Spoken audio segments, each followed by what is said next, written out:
We lost our first world championships really badly in kind of a demoralizing way, where we were winning the first 7/8 of the race. Here the race is 6 minutes long. It's 2,000 meters. For the first more than a mile of it, you're winning. And then in the last 45 seconds, 3 countries pass you and you end up missing second place by, I can't even fit it in the window, a matter of feet. Well, we turned around the very next year and our coach sat us down, and these were 2 pieces of pivotal advice that changed everything. And they are the 2 most important things that I tell you. And he said, the first thing we did was we watched the previous Olympic race where this country, Romania, had won this particular event that we were competing in for 3 straight Olympic games, and almost with the same people. So decades of experience. And we just watched it. He told us to watch it in silence. Just think, just watch, don't speak. And after it, he said, when it comes to the Olympics, you have to be good enough to win, to come away with a medal at all. Welcome to the Spartan Up podcast with Joe De Sena, founder and CEO of Spartan Race. We are talking about overcoming obstacles. The same way we teach people to get over obstacles on the course, we will teach you here on the Spartan Up podcast to get over obstacles in your mind. Imagine you're feeling kind of out of sorts and you don't know what's next. You've let yourself get out of shape. You've kind of lost your direction. That was Lindsay Dare Shoop. And 8 years later, she was taking home gold at the Olympics on the U.S. rowing team. Today, we hear how she made that transformation and all the things she learned in the process that make up her book, Better Great Than Ever. Today's episode of Spartan Up is brought to you by BetterHelp. Spartan Up listeners can save 10% on their first month by going to betterhelp.com/Spartan. Here we are for Spartan Up Podcast. Joe De Sena here, founder and CEO, and I've got an Olympian, Lindsay Shoop. But you weren't always an Olympian. I guess a lot of people that become Olympians were not always Olympians, but you have a really unique story. You were out of sport, I heard. You didn't even feel like you were like competitive, and then somehow you got off the couch and just made it happen. I didn't think I was good enough to play a sport after high school, so I quit sports and spent about 2.5 years kind of wandering aimlessly without them, gaining weight, grades dropping, kind of socially withdrawing, and then through a random kind of chance moment bumped into the head rowing coach when I was in college. And that's kind of, in that day, on that moment, the timing was right. And it was like this, the question came, the opportunity arose right when I needed it. I do all these podcasts, we read all these books, these self-help gurus we talk to, and you've got to be ready for the opportunity, you got to be working all the time, you've got to be in shape, but it sounds like you weren't. I was so far out of shape that, and kind of I'll say older gentleman, who was speed walking. I tried to run a 5K with a friend of mine when I was in college. I don't like to use the word tried anymore, but because I did, how fast it was is what it was, but this man walked faster than I ran. He passed me going up a hill. That's how out of shape I was when I finally decided to pick up the sport that I ultimately went to the Olympics in.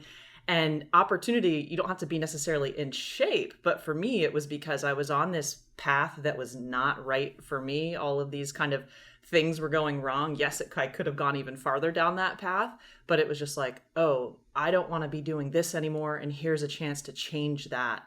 And yeah, I mean, it's not like on day one, I thought, oh, I'm going to go to the Olympics in this sport. This is that shot. No, it was, let's explore this because it'll help me be a little bit better than what I'm currently doing. So you got to be mindful as a human being, right? I guess we've got to make sure we recognize if we don't like where we are, we've got to be willing to change. Yeah. And I always tell people that, part of figuring out what you want to do and where you want to go and who you want to be is figuring out what you don't want to do. As a coach, I say the same thing. You learn from coaches that had a really positive impact on you, but you also learn from coaches, you learn what not to do sometimes from, other people that you're observing. So I carry that with me to this day in everything I do. Yeah, sometimes you got to take more stuff off your plate. That's the hardest thing to do, right? Say no to things. Yeah. Things you don't want to do. It's easy to say yes. So tell me about this Olympic run. I've been pushing this idea of will it make the boat go faster? That story, right? Everything you do every single day is getting my boat faster. But you literally were in the fastest boat in the water. Yeah. Tell us Yeah. about that journey. Gosh, it's funny going back now because I do so much coaching now to read all these books about what really separates great coaches out and great athletes out. And for me, rowing really was this opportunity to pursue mastery. It wasn't, like I said a minute ago, that the idea that I hopped on board for rowing to win the Olympic Games and that my teammates hopped on board for this to win the Olympic Games. I mean, the first world championships that I was able to make, the first senior team that I made, I kind of laugh about it now. I made it all the way there eating granola bars and toast. Cereal was my favorite food at the time. I didn't have all this advice. But we lost our first world championships really badly in kind of a demoralizing way, where we were winning the first 7/8 of the race. Here the race is 6 minutes long. It's 2,000 meters. For the first more than a mile of it, you're winning. And then in the last 45 seconds, 3 countries pass you and you end up missing second place by, I can't even fit it in the window, a matter of feet. Well, we turned around the very next year and our coach sat us down, and these were 2 pieces of pivotal advice that changed everything. And they are the 2 most important things that I tell you. And he said, the first thing we did was we watched the previous Olympic race where this country, Romania, had won this particular event that we were competing in for 3 straight Olympic Games, and almost with the same people. So decades of experience. And we just watched it. He told us to watch it in silence. Just think, just watch, don't speak. And after it, he said, when it comes to the Olympics, you have to be good enough to win, to come away with a medal at all.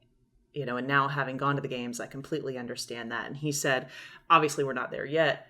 2 things. Preparation is confidence. You need to learn to control what you can control and ignore the rest of it. Because when you can take these small steps and manage the tiny little things, because it's more than just height and weight and erg score and that sort of thing, physical strength in the weight room that makes the boat go faster. It's, could I maybe have slept 20 minutes more yesterday? Could I have been a little more hydrated? Could I have done some deep breathing so that I wasn't so nervous? All these teeny tiny features and factors, that actions that we can control that allow us to be stronger to manage the physical and the mental challenges that'll come our way, and once we started there as inexperienced novices, to be honest, relatively speaking, we went from demoralizing loss to setting the world record 1 year later. We broke the world record, won the world championships, and that was the first of 11 straight years of the United States Women's 8 winning this event. 11 straight years of world championship and Olympic wins, because we said, okay, preparation is confidence, control what you can, ignore what you can't. That's awesome. As I'm listening to you, I'm thinking my boys wrestle, my girls play soccer, and it's all the little things. The little things add up, right? The staying hydrated, maybe in wrestling wearing knee pads so that you don't get injured in practice. All these little things, and 11 years kind of proves the point. Because what else could it have been, right? It was a 1 year turnaround. Yeah. And it really was. And to go back to that idea of pursuing mastery, how can I be a little better today? And the way that we trained, we went from kind of not really knowing how fast we were. I'm not saying it was completely subjective and I guess I'm better today. No, we had markers as well, but our markers didn't become, oh, what did that team do last year? Or what, I wonder what they're doing. It's, let's train on world record speeds that were faster than world record speeds, because then we aren't training against anyone else. We were literally training to become the standard, to set a completely new standard. And as long as we trained in a very methodical way toward that, in a way that was an appropriate step, where the steps weren't too big at once. And that was an important piece for our coach to recognize too, and for ourselves. Whenever the challenge, they were incremental on purpose, because then we could manage them. We would train a particular way. We would know if we were progressing toward that percentage, toward that world record, better than world record speed. And then we would take time to recover. It was very intentionally built, where we would have an easy, medium, hard, and then tons of rest.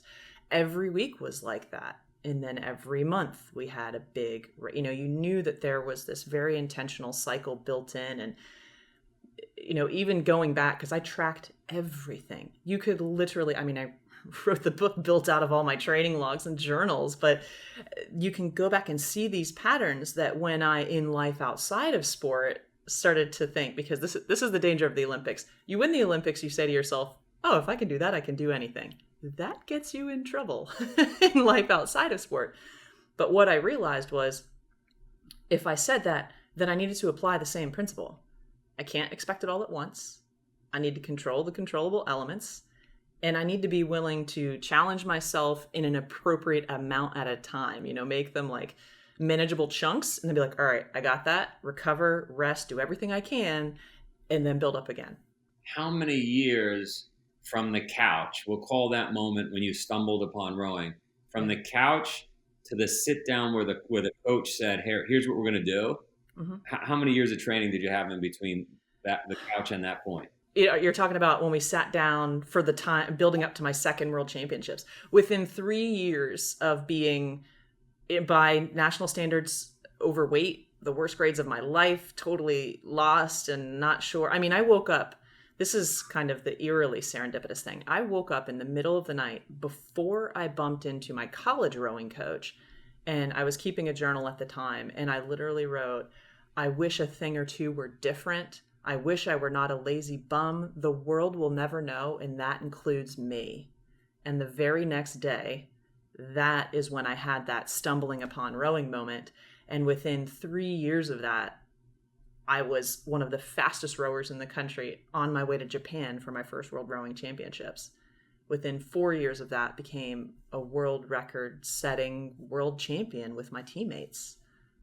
That is why, when people, they're like, you really believe this stuff? I'm like, yeah. Were there any signs though, prior to writing that in the journal, let's call that your low point, were there signs at a younger age that you were a super athlete? I played probably a dozen sports growing up, so I didn't specialize. Let's throw that concept out of the window. But I had an older brother, and I've often wondered, I wonder how many Olympic athletes or high-level athletes in their sport were the younger sibling. You're constantly playing this keep up with the older sibling, or in my case, not only the older sibling, but a bunch of boys. I grew up with a bunch of boys. No one that lived near us, no one in our immediate kind of family friends had girls my age. So I was constantly having rocks thrown at me and things like that growing up, running around in the yard. And so I did, when I, got into organized sports, I honestly, in retrospect, I think I carried that mentality all the way through my athletic career. Okay, who was a little bit faster than me? Who was a little bit better than me? And that did help me to excel. Because I had assumptions like most people do about what it takes to excel in sports, I didn't think. I just thought, well, I'm shorter than most college basketball players. I'm slow. I got the Turtle Award because I was the slowest runner on my field hockey team in middle school.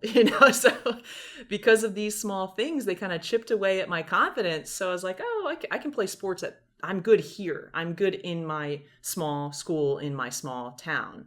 So that was the level that I thought, and of course, coaches tell you have potential, and that's becomes a self-fulfilling prophecy. It becomes pressure, or it just becomes, no matter how fast or how strong or how technically savvy you become, you still are thinking like, oh, I'm still not that good yet.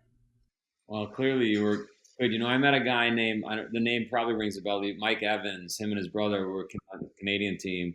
They earned gold medals in rowing. And I said, how hard was it? He said, easy. I said, what do you mean? He said, it was just 7 years of training, 7 days a week, 7 hours a day. Basically in a nutshell. Was that it? Was it that hard? Like you guys were just full on for all those years? Yeah. We kind of joke about it. I had a friend who came to visit one time. She said they treat 36 hours off like it's a summer vacation. Because we, whenever you're not actually physically training, you're doing something that is related to your training. So it's how you're sleeping, are you going to physical therapy?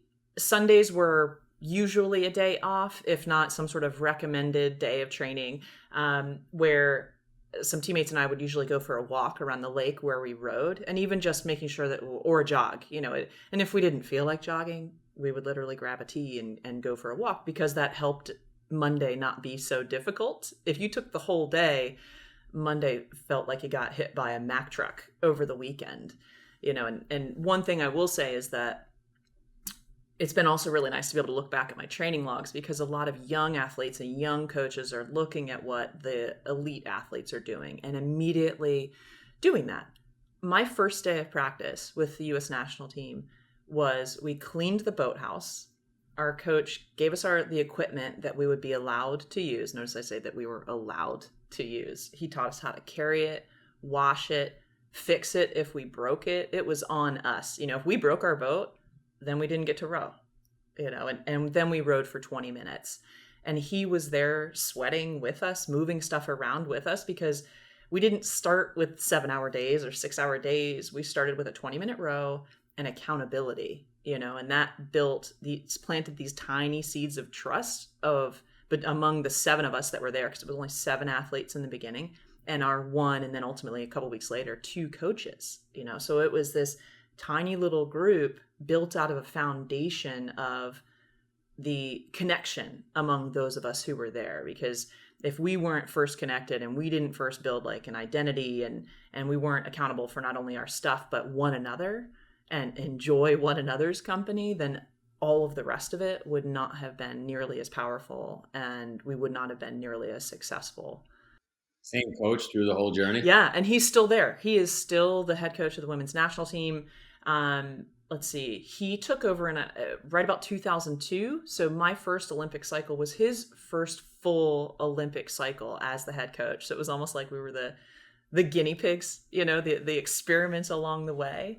But it worked out really well. We developed this camaraderie, this rapport, that we played practical jokes on one another. We played pranks on our coach, because when you're training so much, and when I say so much, on a day off, we were supposed to have a day off, and this was in the Olympic year, so after several years of training at this point, and we're all excited. We're thinking we're training in San Diego, basically Southern California, south of San Diego at this point, and so we're thinking maybe we'll go for a jog down at Mission Beach on Sunday. What are you gonna do? Maybe we'll go for a hike. It's so beautiful. A couple days go by, and the language changes from, this day off that you'll have, just go out and do 24 kilometers on the rowing machine, put the machine in the sun. That's about 2 hours. Go as slowly as you want, and so that's what a day off kind of became over this long period of time. But throughout that whole time, I was always told that I needed, how do you improve? Get stronger, keep getting stronger, and keep working on your technique. Today's episode of Spartan Up is brought to you by BetterHelp. We'll be right back to the interview, but first, I want to tell you a little bit about them. This has been a tough year for a lot of people, and mental health is finally something that people are talking about. So many people are struggling right now. Therapy can help. Sometimes the bravest thing to do is to do the hard thing, which is asking for help. BetterHelp says therapy helps.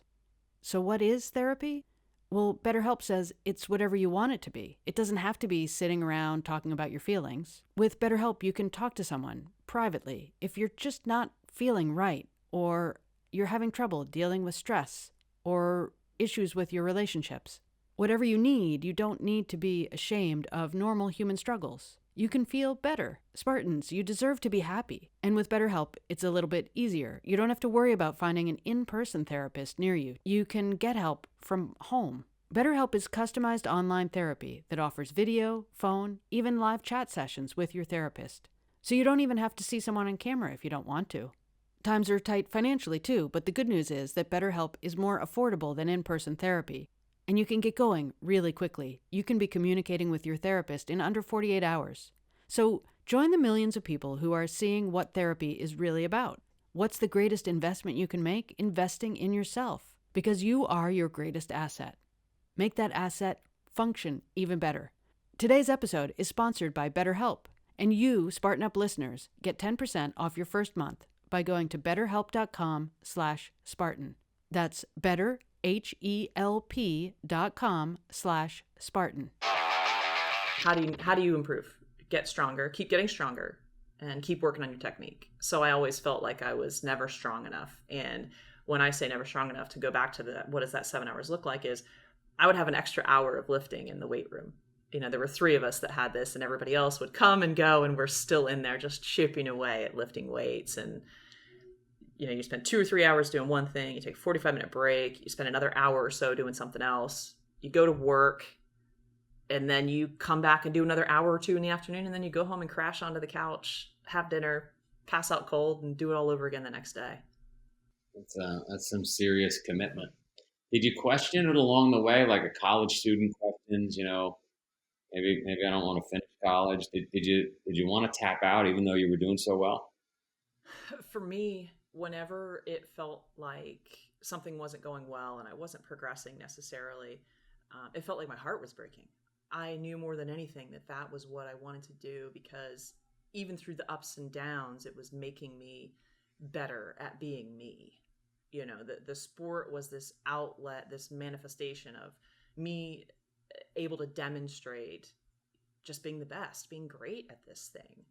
And I didn't know at the time, it was so new to me and so fresh that I was absorbing everything that was told to me, like a sponge. And so the thought of what I would do beyond that, I had no idea. I had already spent time away from athletics, and I knew that being a part of a team and being able to be physically fit and having some semblance of structure and schedule where you're building something with other people, was what was really important to me.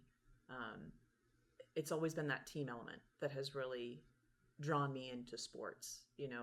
My mom always said I'd be great at the piano, but it would have to be a duet.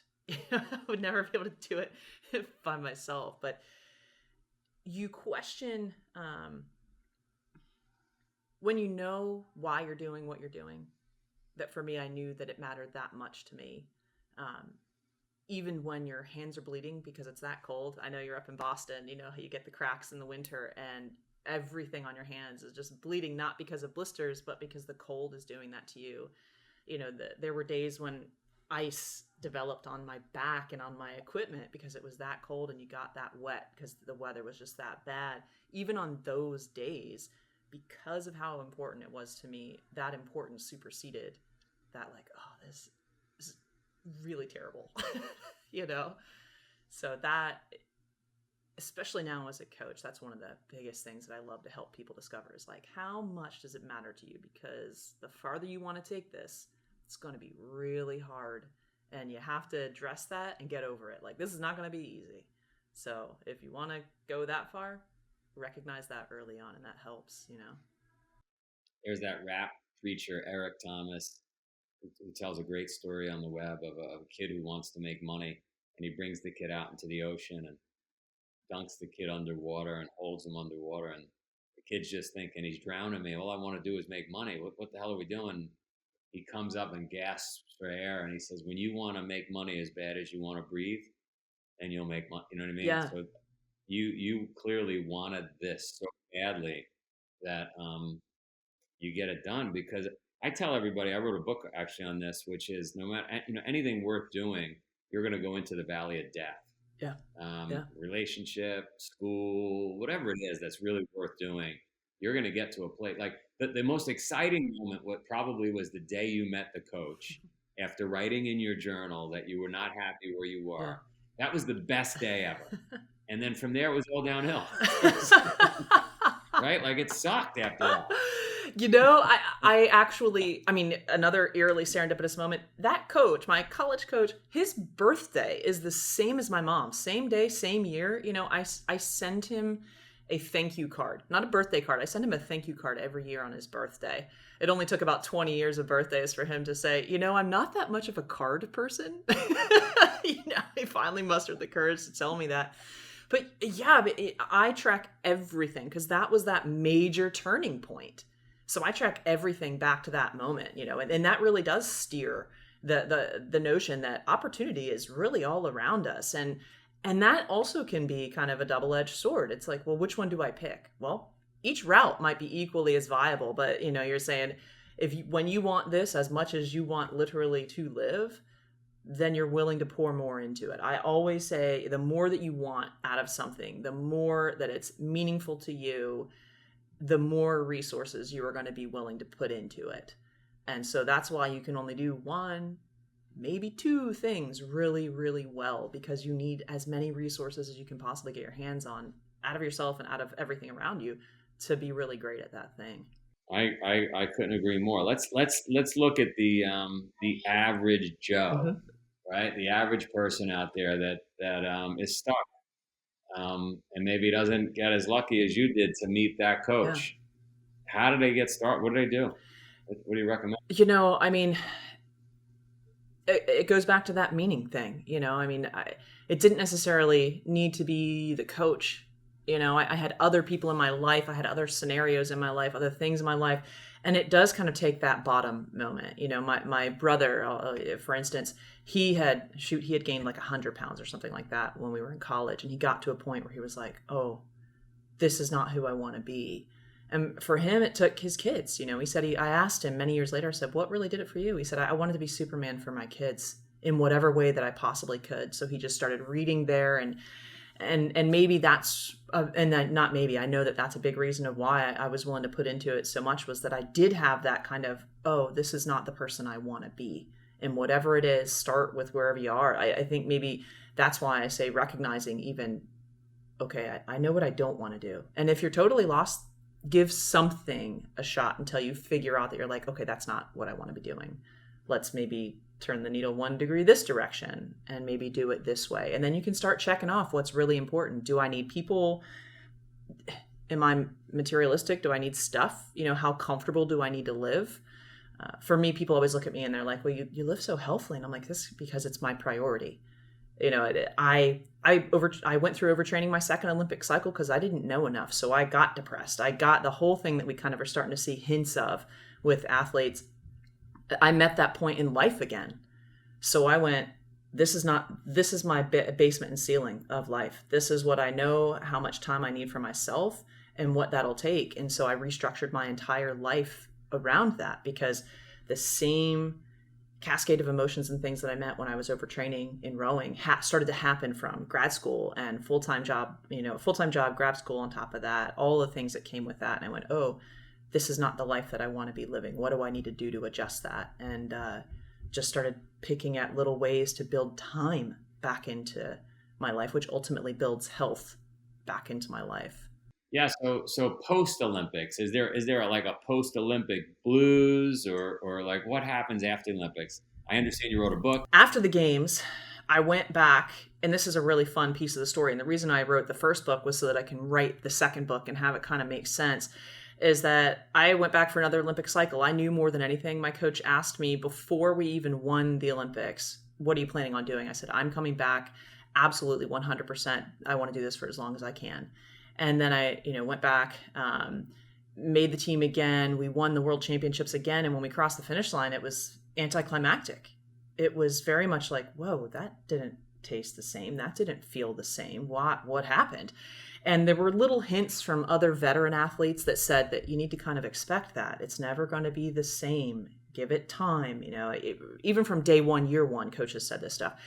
And what happened for me, now that I've, dug back into the exercise physiology of this and then dissected it again through writing the stories, is that I didn't know enough about physical health. I completely forgot, oh, right, it took this long to get that fit and that focused and that talented and that, technically savvy. And I shouldn't say talented, I should say technically savvy, because you improve through the steps that you take.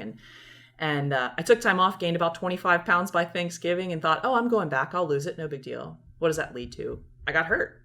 I got hurt for the first time in 7.5 years. I'd never been hurt before, never majorly.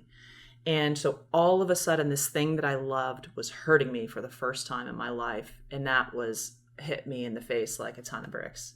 And I started to question. I said, well, this made me better every day. And that's why I always did it. It wasn't about the medals. It was about being better every day. And if it's breaking me now, what do I do? I got depressed. My brother enlightened me to that fact. I ended up with 2 MRIs within a year. Doctors told me I had stress fractures on my vertebrae surrounding a couple of bulging discs. I said I would never run again. I would never lift weights again. 4 months later, I had retired from rowing, and I ran a half marathon dressed as a purple octopus, because I took it one step at a time after I retired. But there is that moment of now what? And it took me several years to get over it. I would say probably I started coaching, which helped.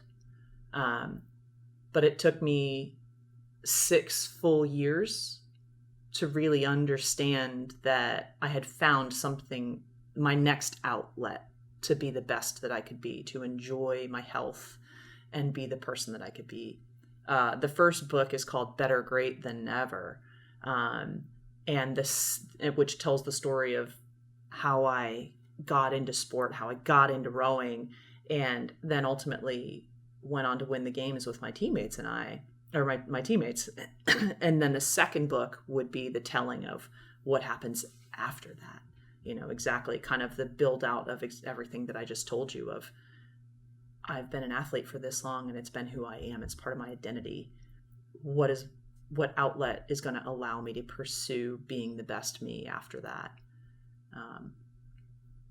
The reason I wrote the first book, why I had to get it out now, is because over the last 10 years of coaching, I've had athletes come up to me over time, and I'll just drop little things, just do the things that I do as a coach and as a person. And they remember them. People remember every word you say. And so it's made me very mindful of okay, nothing flippant.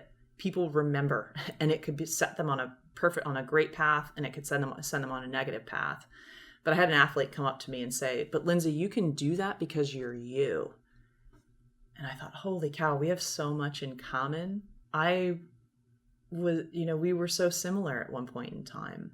And it was this, stepwise process that got me there. It wasn't because of talent. It wasn't because I was the biggest or the strongest. It was because I decided to pursue that, to experiment with becoming a little bit better. And I wanted the story to be available so that people could literally see it and be like, oh, she's a normal person. And then she did this thing. Okay, maybe I can do that too. Cool feedback so far is that people are getting that sense out of the book, which is amazing. So I'm really proud of that fact. It's basically inspiring people and giving people confidence. Yeah, that's exactly it. The preparation equals confidence. Yeah, I was insecure and overweight, and turned it all around. And directly proportionate. Whenever I have a big presentation or something that I'm going to do, I make sure that I eat well, hydrate, sleep. I take care of myself physically because I know that that's going to allow my brain to perform properly. I usually stand when I give presentations, even though they're from home right now. And, people notice that I'm standing, and I just like the way that it kind of keeps me energized throughout. So even those very small habits that I learned through many years of rowing at the highest level, I do today. I know that if I eat late or eat something super sugary or tons of dairy or drink a beer or something like that, my voice is going to be messed up. My eyes are going to be puffy the next day. Being able to recognize those things, really helped me in life today. How can people find the book? Amazon is the easiest way. You can also find it through my website, lindsaydareshoop.com. And I've had even close friends say to me, "Your middle name is actually Dare? Is that true?" Yes, that's actually my middle name, which is kind of on point. But Amazon is the easiest way. Better Great Than Never is the title. Give as we wrap up here, give the person listening, the man or woman that wants to live like an Olympian. Maybe they're not going to actually get a gold medal at the Olympics, but they're going to live like an Olympian. How do they eat? What time should they wake up? Very simple. Life in the day of Dare. Yeah. You might laugh. I love sleeping. Sleep is like the biggest commodity in my life, and it's so much more simple than we want to make it. We want it to be some complex, thing, but it really is sleep as much as you can. Go to bed earlier because your wake time is harder to change than your bedtime. So go to bed a little bit earlier each day. Make sure that you're hydrating. I keep water by my bed, and the first thing I do when I wake up in the morning is drink a glass of water. And every time I eat something, I drink water. I eat as close to as nature intended as possible. a ton of fruits and vegetables, nuts, beans, seeds. I've never, ever in my entire life been a huge meat eater. I rarely ate meat through my entire Olympic cycle. To be honest, I ate a lot of colors so my body could repair itself. And prehab and rehab. Even if you aren't exercising, stretch around a little bit, get up if you're sitting, and move. And those are my daily habits that make such a difference in my mood, my creativity. I don't have back problems after having a couple of MRIs, bulging discs and stress fractures, and repeat.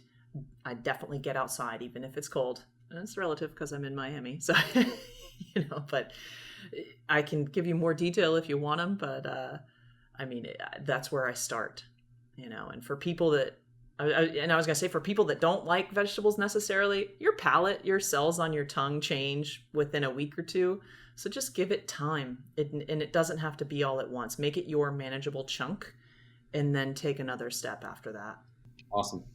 You're awesome. Thanks for coming on. Thank you. Thanks for earning some gold for America. Thanks for listening to this episode of Spartan Up Podcast. Spartan Up is your partner in resilience for mind, body, and spirit. We're here 3 days every week. Tuesdays, you can find Joe De Sena, founder and CEO of Spartan, interviewing biohackers, business leaders, authors, and athletes. Thursdays and Saturdays, catch episodes from our DECA, Endurance, Trail, Combat, and La Ruta series. Do you know someone who needs a little nudge? Maybe they could use some motivation, tactics to be stronger, healthier, happier, more successful. Tell them about our show. And if you're watching on YouTube, leave us a comment. We want to know who's watching and who's listening. Thanks. See you next time. Today's episode of Spartan Up is brought to you by BetterHelp. Spartan Up listeners can save 10% on their first month by going to betterhelp.com/Spartan.